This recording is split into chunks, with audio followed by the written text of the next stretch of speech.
Au début, il y avait les ténèbres, et soudain, bang! Survient la naissance d'une expansion infinie de temps, d'espace et de matière. Chaque jour, de nouvelles découvertes dévoilent les mystères, les secrets époustouflants et implacables de l'endroit que nous appelons l'univers. Dans leurs recherches destinées à élucider les mystères de l'univers, les scientifiques sont parvenus à une conclusion stupéfiante. Pour comprendre ce qui se passe au niveau de l'univers, il faut d'abord comprendre ce qui se passe au niveau microscopique, à l'intérieur de la matière qui est à la base de tout ce qu'on voit. Mais en se rétrécissant des milliards de fois pour explorer le royaume des atomes et des particules subatomiques, on entre soudain dans un monde étrange et inconnu. Lorsque l'on commence à observer le monde microscopique, on se rend compte que c'est vraiment étrange. On peut même dire très curieux et assez incroyable. Dans cet univers, la matière est bien plus petite que tout ce qu'on peut distinguer au microscope. Mais c'est là que l'on trouve la clé du cosmos. Il n'y a qu'une seule façon de comprendre d'où l'on vient, c'est de comprendre cet incroyable micro-monde. Partons donc pour un incroyable voyage dans cet univers inconnu qu'on appelle l'univers microscopique.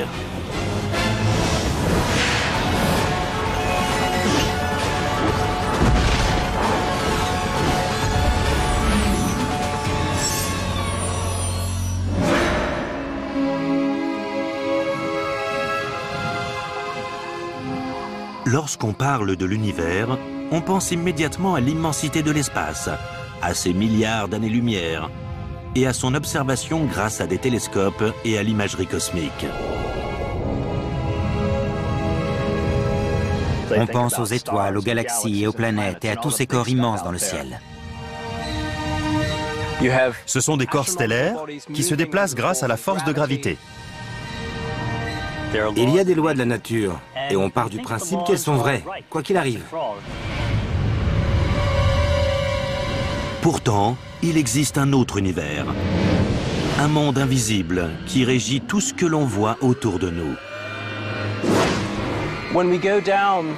Lorsqu'on commence à explorer le monde microscopique, des milliards de fois plus petit que le nôtre, on se rend compte que les règles sont bien plus intuitives que celles qu'on connaît dans un monde à grande échelle.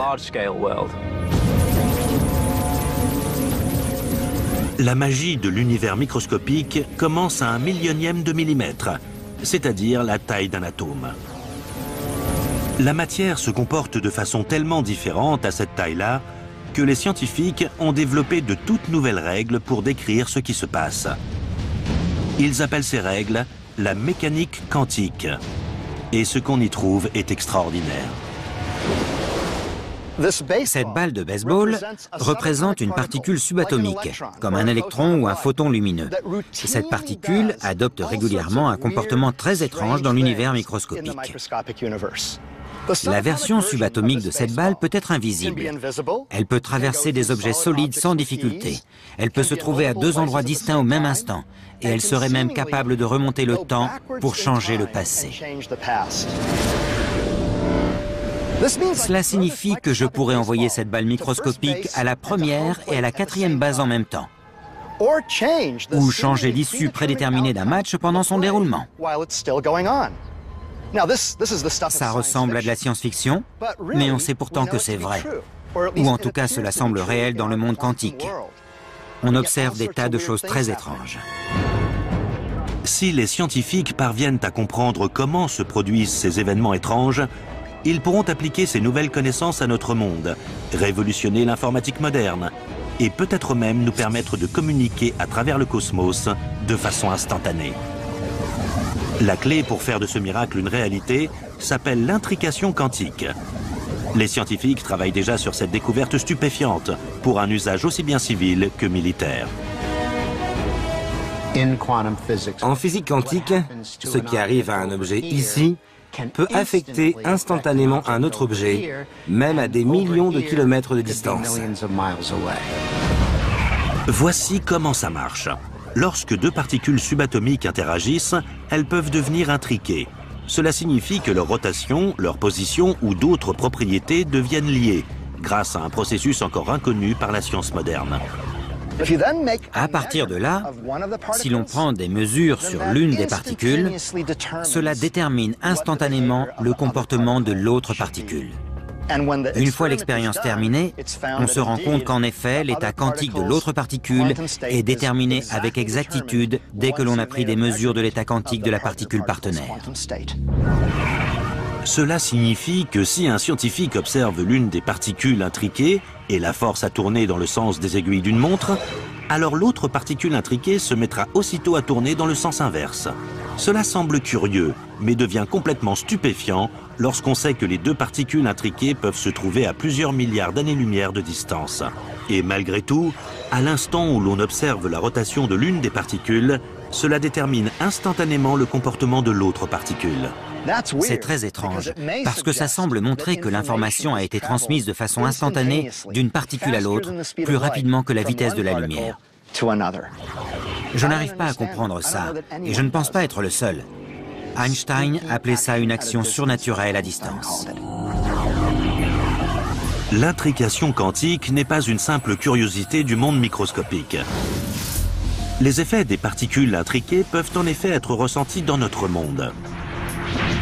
Si les scientifiques parviennent à surmonter quelques obstacles fondamentaux, l'intrication quantique pourrait bien aider un jour les humains à communiquer de façon instantanée, même à grande distance.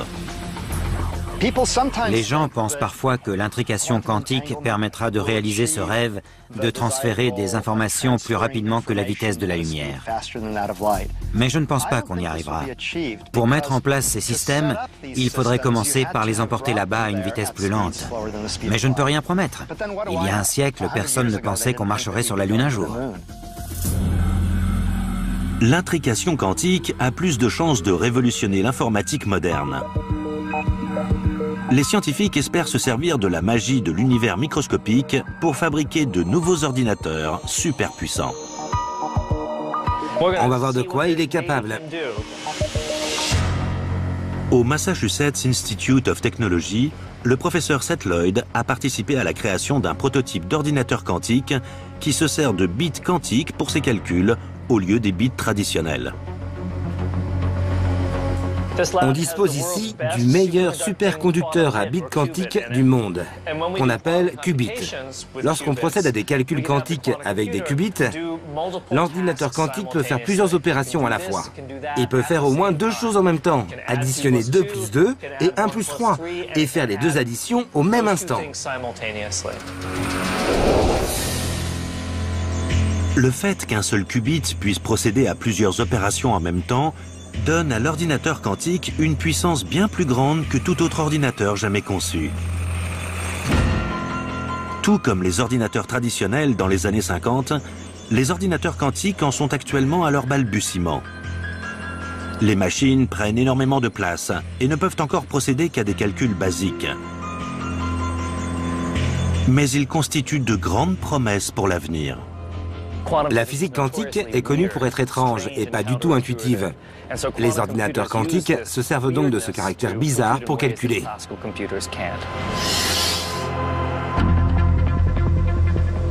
L'obstacle principal consiste à trouver un moyen de coder efficacement des informations classiques, les séries de 1 et de 0 utilisées par les ordinateurs, de sorte que l'univers microscopique puisse les traiter en se servant des particules intriquées.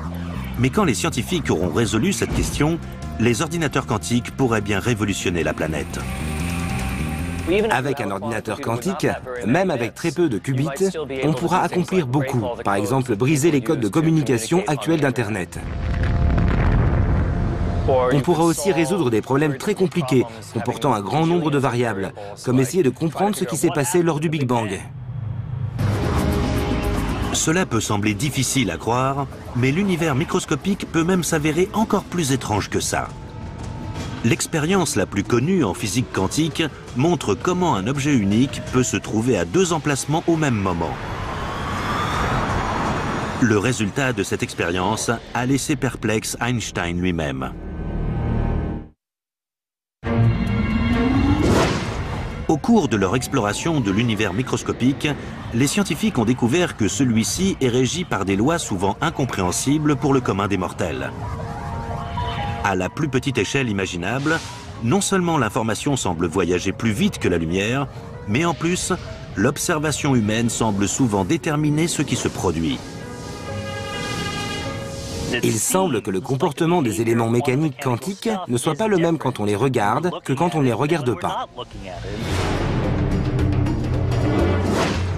Cette conclusion profonde est issue de l'expérience des fentes de Young. Cette expérience a été menée pour la première fois au siècle dernier et consiste à projeter des photons lumineux à travers une plaque de métal comportant 2 fentes. La lumière passe par les fentes et se projette sur un écran derrière la plaque. Je vais vous montrer le résultat de cette expérience extraordinaire, tout simplement grâce à quelques balles de baseball et une plaque comportant 2 trous. Normalement, dans les conditions qu'on connaît, si je jette des balles par l'un de ces 2 trous, elles vont former un motif prévisible sur le panneau placé derrière. Elles le toucheront soit d'un côté, soit de l'autre. On va le vérifier tout de suite avec plusieurs balles. Je vais les mettre dans ce lanceur. Je lance la première, on va voir ce qui se passe.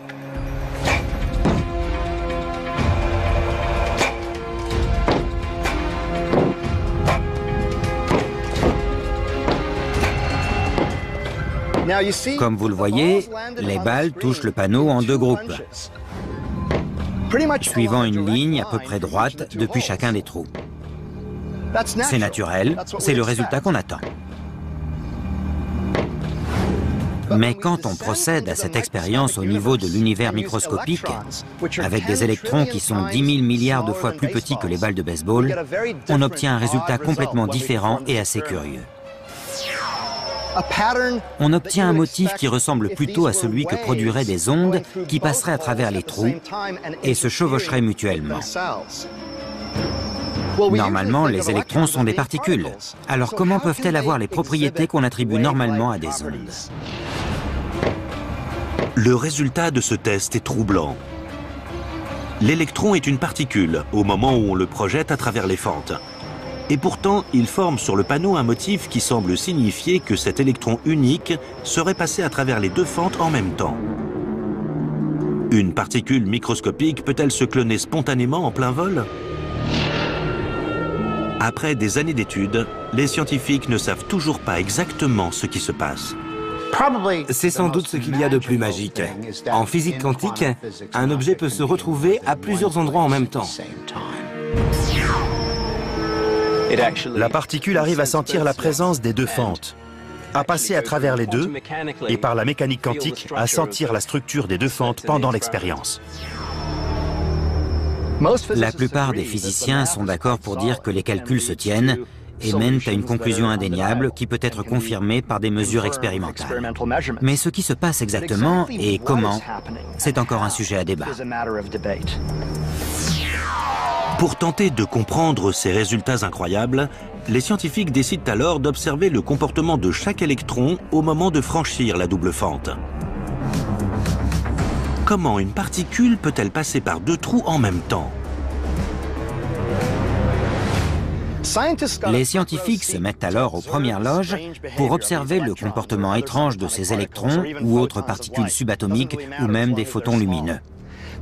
Ils ne se contentent pas de regarder où elles arrivent sur le panneau, mais ils observent le comportement des particules au moment où elles passent par les fentes. Et là, ils découvrent un phénomène incroyable.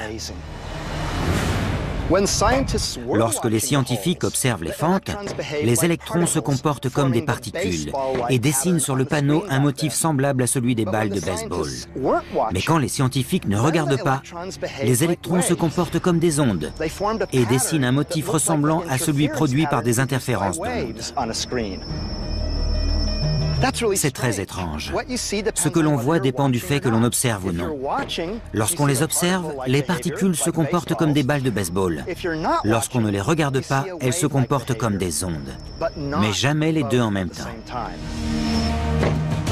Cette découverte est tout bonnement stupéfiante. Le simple fait d'observer semble changer la nature des particules subatomiques.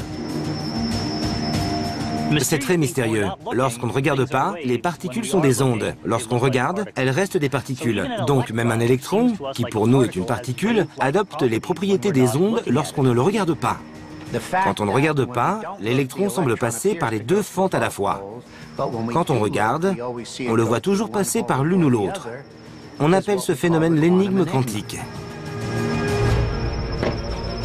Comment le simple fait de décider si l'on va ou non observer quelque chose peut-il changer le comportement de cette chose?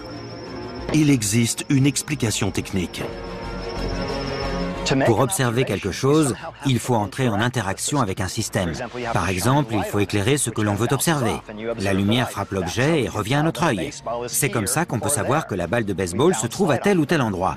Quand il s'agit de particules macroscopiques, ça n'a pas vraiment d'effet sur elles. Mais pour des particules microscopiques, le simple fait de faire rebondir de la lumière dessus modifie leur position et leur mouvement. Dans l'univers microscopique, les photons de lumière ont à peu près la même taille que les particules subatomiques et ont donc un impact important lorsqu'on éclaire les particules pour les observer. Mais cela n'explique pas pourquoi la lumière ne se contente pas de modifier la trajectoire des particules. Pourquoi l'observation modifie-t-elle carrément la nature de ce qu'on observe? C'est le mystère fondamental de la mécanique quantique. C'est la raison pour laquelle la mécanique quantique est si complexe. C'est très mystérieux. Quand on regarde une chose, cette chose est une particule. Et quand on ne la regarde pas, cette chose est une onde. C'est un sujet qui divise les scientifiques depuis près d'un siècle. Et on n'a toujours pas atteint de consensus. Dès leur première publication, il y a un siècle, les résultats de cette expérience ont suffi à semer le trouble dans l'esprit le plus éclairé du monde scientifique. Einstein a dit « Je ne crois pas à la physique quantique parce que je crois au fait que la Lune est là, même quand je ne la regarde pas. » Einstein faisait évidemment référence au fait que d'après cette théorie, la Lune ne serait la Lune qu'au moment où on la regarderait. Toutefois, les conclusions stupéfiantes de l'expérience des fentes de Young ne s'arrêtent pas là. Au cours des dernières années, la technologie a permis aux scientifiques de procéder à une variation fascinante de cette expérience. Et les résultats remettent en question notre perception même du temps.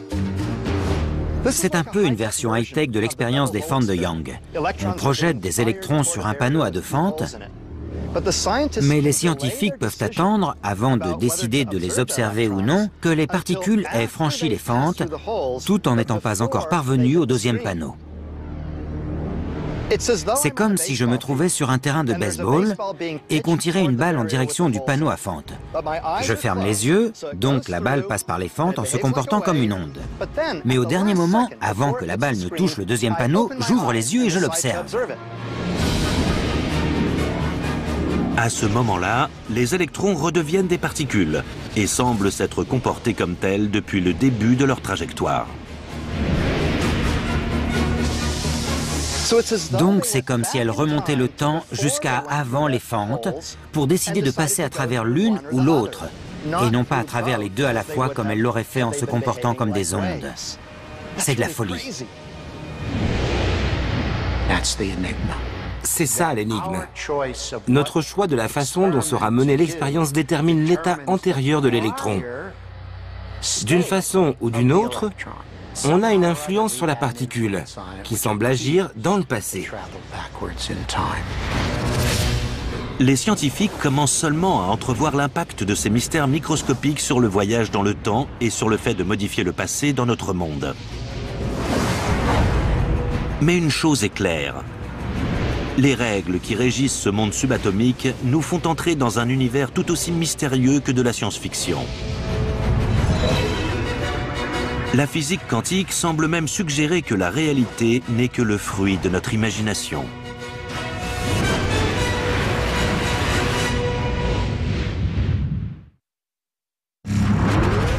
Après la découverte de grands mystères dans l'univers microscopique, les scientifiques ont rapidement cherché à les élucider, à les étudier et à les résoudre. Mais en essayant de comprendre ce qui se passait exactement dans ce royaume subatomique étrange, ils découvrent quelque chose de complètement inattendu. La nature refuse de les laisser comprendre. Quand on observe le monde microscopique, on découvre qu'il existe une incertitude fondamentale dans presque toutes les quantités qu'on cherche à mesurer. Et ce n'est pas un problème dû à la façon de prendre les mesures, c'est une incertitude de la nature elle-même. Les scientifiques appellent ce phénomène le principe d'incertitude. Et aussi étrange que soit ce principe, c'est sans doute le concept le plus profond à émerger de l'univers microscopique. On n'en peut tout simplement rien savoir avec une certitude absolue. Dans notre monde de tous les jours, on croit savoir beaucoup de choses sur les éléments qui nous entourent. Par exemple, on est capable de localiser cette boule de billard et de la frapper à une certaine vitesse, que l'on connaît aussi. On peut se servir de cette boule pour frapper d'autres boules et faire une partie de billard. Mais si l'on rétrécissait tout ça des milliers de milliards de fois dans le monde microscopique, ces boules de billard seraient comme des particules subatomiques. Dans ce royaume microscopique, les experts en physique quantique ont découvert qu'il leur est impossible de déterminer précisément ou non la position de ces particules à cause de leurs propriétés ondulatoires. Encore plus étrange, si les scientifiques tentent d'enfermer une particule, celle-ci finira toujours par engendrer suffisamment d'énergie pour s'échapper avant que sa position et sa vitesse aient été déterminées. D'après le principe d'incertitude, la nature ne permet jamais l'enfermement de ces éléments fondamentaux. Étant donné que dans le monde microscopique, les particules interagissent suivant des règles complètement différentes, les règles de la physique quantique, le billard microscopique n'aurait rien à voir avec notre billard traditionnel.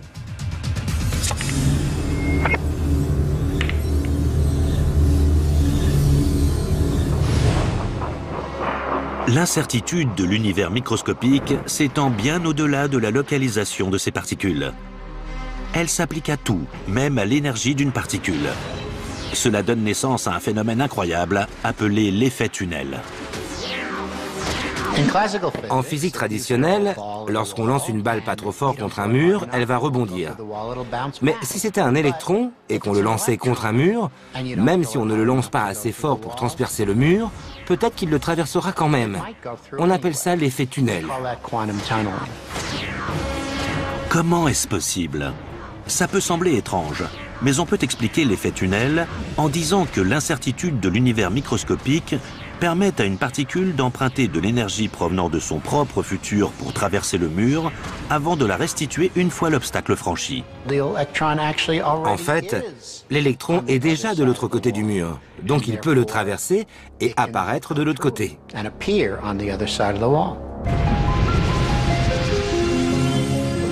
Depuis la découverte de ces miracles du monde microscopique au siècle dernier, on se demande si cet effet tunnel, le fait de se trouver à plusieurs endroits en même temps ou de sembler voyager dans le temps, serait applicable dans notre monde de tous les jours.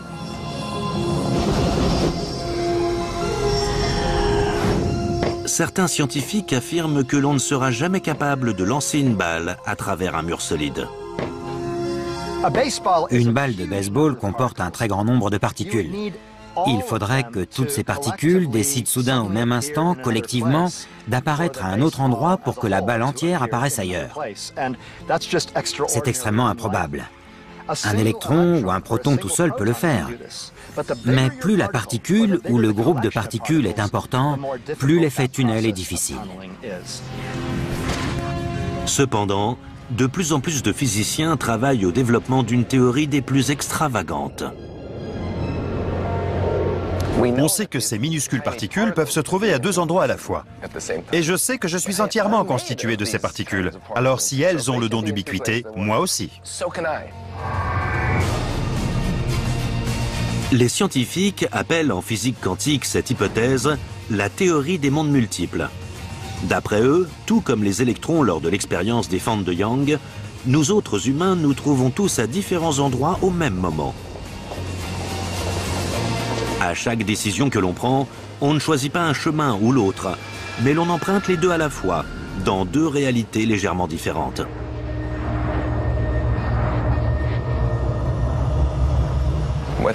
Lorsque l'on utilise son esprit et sa volonté pour faire un choix, on prend en fait plusieurs décisions à la fois, qui se réalisent toutes dans des univers parallèles différents.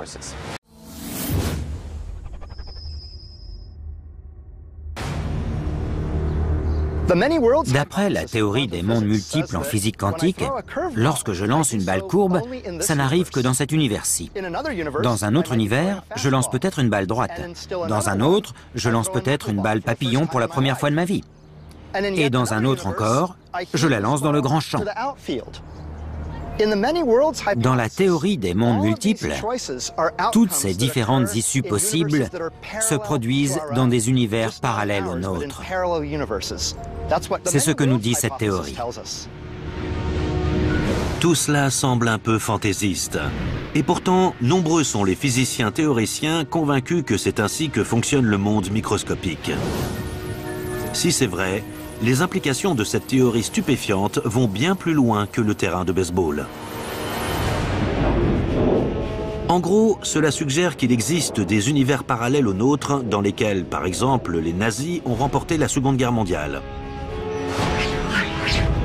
Dans un autre univers encore, le gouvernement américain a déjoué les plans des terroristes du 11 septembre et les tours du World Trade Center sont encore debout en plein Manhattan.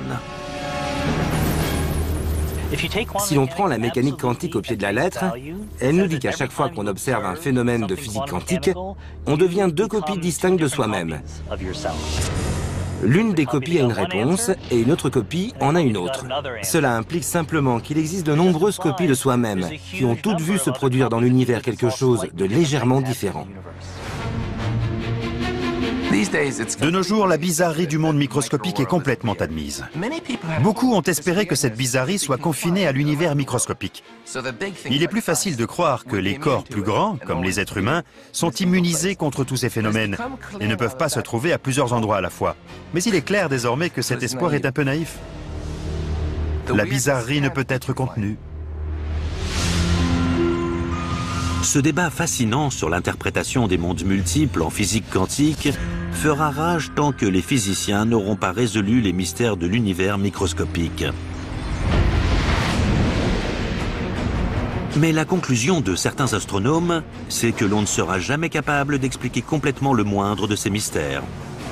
D'après leurs calculs, la majeure partie de la matière composant l'univers existe à une dimension supérieure que l'on ne pourra jamais explorer.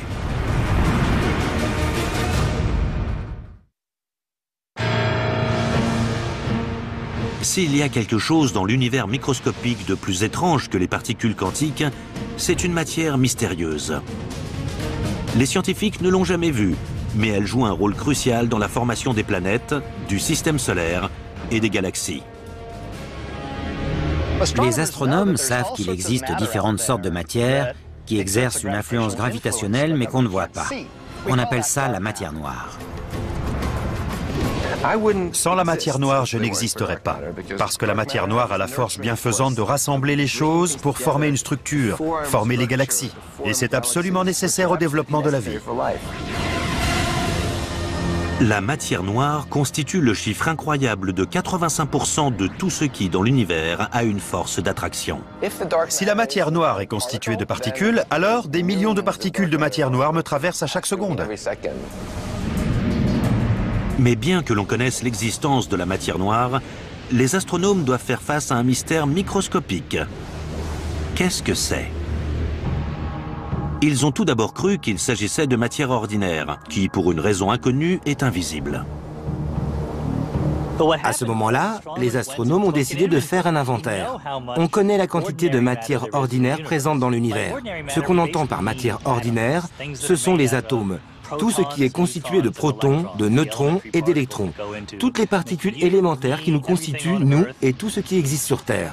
Mais du coup, ça ne colle pas. Il n'y a pas assez de matière ordinaire dans l'univers pour obtenir le bon total. Cette conclusion est étrange. Comment est-il possible que la plus grande partie de la matière de l'univers microscopique ne soit pas composée de protons, de neutrons et d'électrons? C'est un choc de découvrir que ces atomes qu'on connaît ne constituent qu'une petite minorité de tout ce qu'on voit dans l'univers.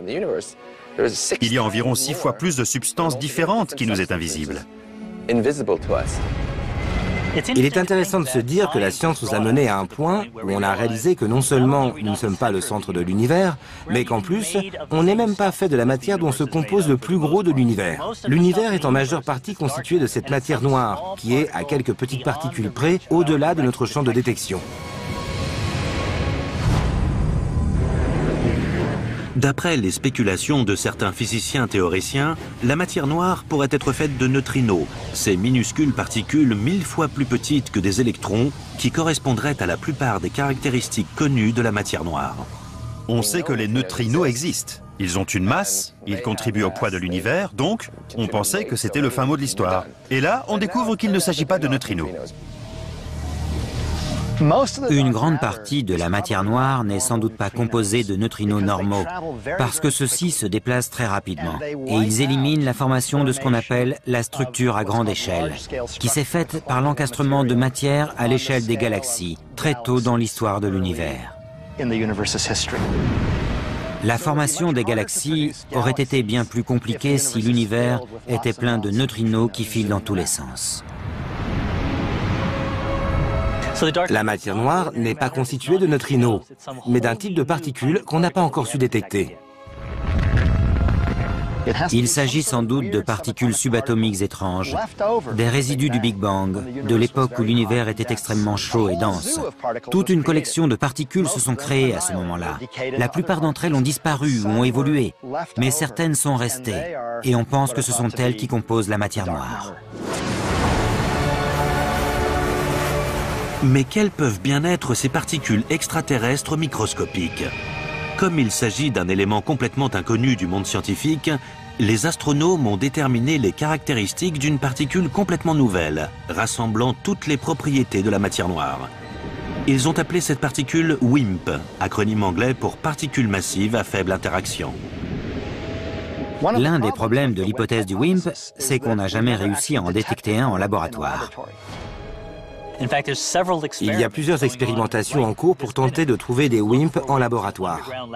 On aimerait aussi parvenir à en fabriquer à l'intérieur d'un accélérateur de particules, comme le Grand Collisionneur de Hadron à Genève. On s'attaque au problème dans plusieurs directions pour arriver à détecter des WIMP. Si les scientifiques découvrent des preuves de l'existence de la matière noire, trouveront-ils aussi les preuves de l'existence d'un autre monde comportant des planètes, des formes de vie et un tableau des éléments?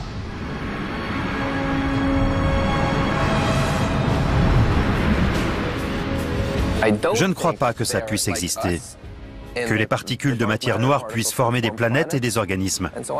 Si c'était le cas, on pourrait s'attendre à ce que la plupart des planètes de notre système solaire soient composées de matière noire. Je pense qu'il est plus probable que le secteur noir soit composé de plein de particules différentes et soit bien plus complexe qu'une particule unique. Toutefois, la science moderne n'a toujours pas trouvé de preuve de l'existence de cette matière microscopique mystérieuse. Certains scientifiques, de plus en plus nombreux, affirment que c'est parce qu'il ne s'agit pas simplement d'un matériau différent, mais qu'il se situe également dans un endroit différent, dans d'autres dimensions par exemple. On prend très au sérieux la thèse selon laquelle la matière noire proviendrait d'autres dimensions, ou représenterait des particules ordinaires qui se déplaceraient dans ces autres dimensions. Le propre de ces autres dimensions, c'est qu'on ne les voit pas, et qu'on interagit très peu avec elles. Donc c'est l'endroit idéal pour la matière noire. Voici une théorie envisageable. L'influence gravitationnelle présente dans les galaxies et les groupes de galaxies que l'on attribue à la matière noire dans notre propre univers, cette influence serait causée par la concentration de matière dans d'autres dimensions. On ressentirait cette influence dans notre dimension, mais on ne pourra jamais en avoir la preuve puisque cette matière se trouve ailleurs. Quelle qu'elle soit et où qu'elle se trouve, la plupart des physiciens sont confiants et pensent trouver un jour une solution au mystère de la matière noire. À moins, comme ils le disent eux-mêmes, qu'elle existe uniquement à une échelle extrêmement petite, plus petite que tout ce que les hommes sont capables de détecter. Ce qui soulève la question suivante: qu'y a-t-il à la plus petite échelle de l'univers microscopique? C'est ce que Jason Hale de Houston au Texas a voulu poser comme question sur l'univers. Jason, ravi que vous ayez posé cette question. Ce qu'il y a de plus petit dans l'univers, ce sont les particules subatomiques fondamentales, comme les électrons ou les quarks qui composent les protons, les neutrons ou les neutrinos. On pense que toutes ces particules sont en fait différents modes vibratoires d'une seule et même entité minuscule qu'on appelle une corde, une sorte de tout petit paquet d'énergie. Elle est donc le plus petit élément existant et constitue tout ce qu'on connaît dans notre univers.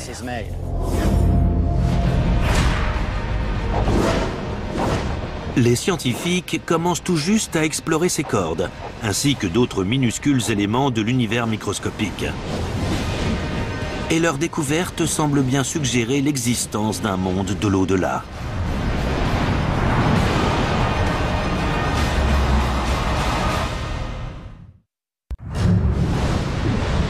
En se plongeant dans des dimensions de plus en plus petites de l'univers microscopique, les scientifiques ont réussi à observer l'intérieur des atomes.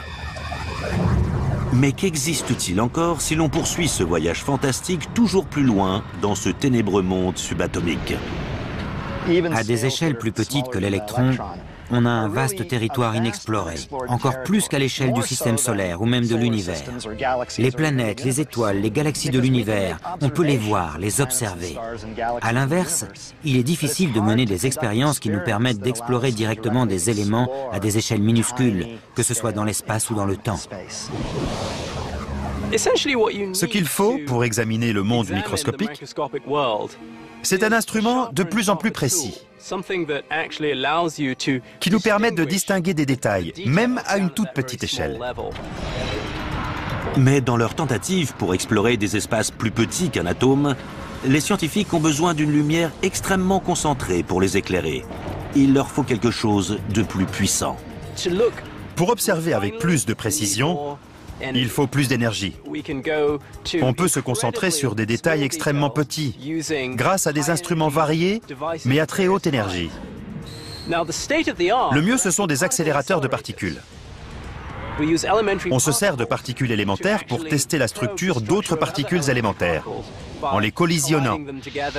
Grâce à cette collision, les particules interagissent, et on peut observer le résultat à différents niveaux d'énergie. On peut ensuite continuer à observer des distances de plus en plus petites dans l'espace et dans le temps, en menant des expériences de collision à des énergies de plus en plus élevées.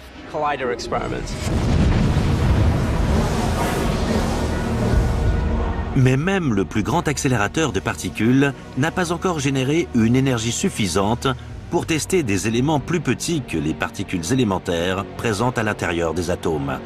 Malgré tout, les scientifiques continuent de croire qu'il existe quelque chose à plus petite échelle. Des éléments si petits que l'esprit humain ne peut même pas les concevoir. Les physiciens essaient actuellement de comprendre ce que l'on appelle la longueur de Planck, qui correspond à 10 puissance moins 33 cm. C'est 10 puissance 20 fois plus petit qu'un électron. Disons qu'un électron fait cette taille, et j'exagère beaucoup. Vous imaginez? La longueur de Planck est inimaginable, infiniment plus petite que tout élément mesurable. Et malgré tout, les physiciens cherchent à comprendre ces ordres de grandeur. Et c'est de tout cela que traite la théorie des cordes. D'après la théorie des cordes, tout ce que l'on considère comme une particule est en fait une minuscule cordelette vibrante. Pour vous donner une idée de la taille de cette cordelette, j'ai ici une pipette. Je dépose une goutte d'eau. Cette gouttelette contient 1 trillion de trillions d'atomes d'hydrogène et d'oxygène, c'est-à-dire 10 puissance 36. Maintenant, imaginez qu'on extrait un atome d'hydrogène et qu'on le gonfle jusqu'à 1 milliard de fois sa taille d'origine. Cet atome mesurerait environ 50 cm de diamètre. Là, on se demanderait si l'on peut arriver à distinguer les cordes à l'intérieur de cet atome d'hydrogène. Mais la réponse est non. Ce n'est qu'une fois que cet atome d'hydrogène atteindrait la taille de notre univers observable que les cordes pourraient enfin être observées à notre échelle. Si un atome d'hydrogène avait la taille de tout notre univers visible, une corde aurait environ la taille de l'un de ces arbres. Nous arrivons à rapporter à notre niveau sensoriel des choses qui se produisent à une échelle microscopique. Non seulement les scientifiques arrivent à rapporter tout ça à notre niveau, mais ils parviennent même à formuler des théories sur ce qui se passe au niveau microscopique. C'est un peu le Graal de la science. On pense que l'espace et le temps ordinaire cessent d'exister au niveau de la longueur de Planck. Ce qu'on ne sait pas, c'est ce qui les remplace au-delà. Il faut remplacer notre idée même de l'espace par quelque chose de plus fondamental, quelque chose qui pourrait impliquer plusieurs dimensions, ou même un concept entièrement différent. L'une des possibilités serait que l'espace, à l'échelle de Planck, ressemble aux lignes d'un terrain d'athlétisme. Les lignes seraient la trame de notre univers, et entre les lignes, ce serait le néant. Peut-être que le temps saute d'un point à l'autre, et qu'il n'y a rien entre les deux points. C'est comme si des petites fourmis quantiques pouvaient passer d'un point de la grille à un autre sans avoir à traverser l'espace entre les deux points. Pourquoi? Parce qu'il n'y a tout simplement pas d'espace entre les deux points. Quoi qu'il se passe à cette échelle minuscule, la plupart des scientifiques pensent que les concepts d'espace et de temps se développent progressivement en une autre sorte d'univers, dans lequel le concept de rétrécissement n'a pas de sens. Il se pourrait que le temps et l'espace soient ce qu'on appelle des propriétés émergentes de l'univers, et qu'en descendant à des échelles spatiales très petites ou à de très petits intervalles de temps, les concepts de temps et d'espace ne tiennent plus, qu'ils n'aient plus de sens. D'après les scientifiques, les conditions à l'échelle de Planck pourraient être très similaires à celles qui régnaient avant le Big Bang, à une époque où tout dans notre univers était concentré dans une minuscule bille. Il se pourrait que la question de ce qui se passe dans l'univers, à la plus petite échelle, rejoigne la question de savoir à quoi ressemblait l'univers avant le Big Bang. L'univers a-t-il vu le jour au moment du Big Bang? Ou existait-il autre chose avant, qui au moment du Big Bang s'est transformé en l'univers tel qu'on le connaît aujourd'hui? Toutes ces questions n'ont pas encore de réponse, mais sont toutes reliées à ce qui se passe à l'échelle de Planck. On pourrait se dire que tous ces minuscules éléments, à la longueur de Planck, n'ont rien à voir avec nous, qui sommes beaucoup plus grands. Mais en fait, c'est l'inverse. Ce sont nos origines. Lorsque l'on remonte dans le temps, notre univers tout entier était même plus petit que la longueur de Planck. Quels que soient les éléments existants à la plus petite échelle du monde subatomique, et quel que soit leur comportement, les scientifiques sont convaincus de devoir tirer tout cela au clair avant de pouvoir comprendre le cosmos, le comportement humain et ce qui a pu exister avant le Big Bang. Nous avons donc une quantité sidérante d'informations contenues dans un espace infiniment petit de notre univers microscopique.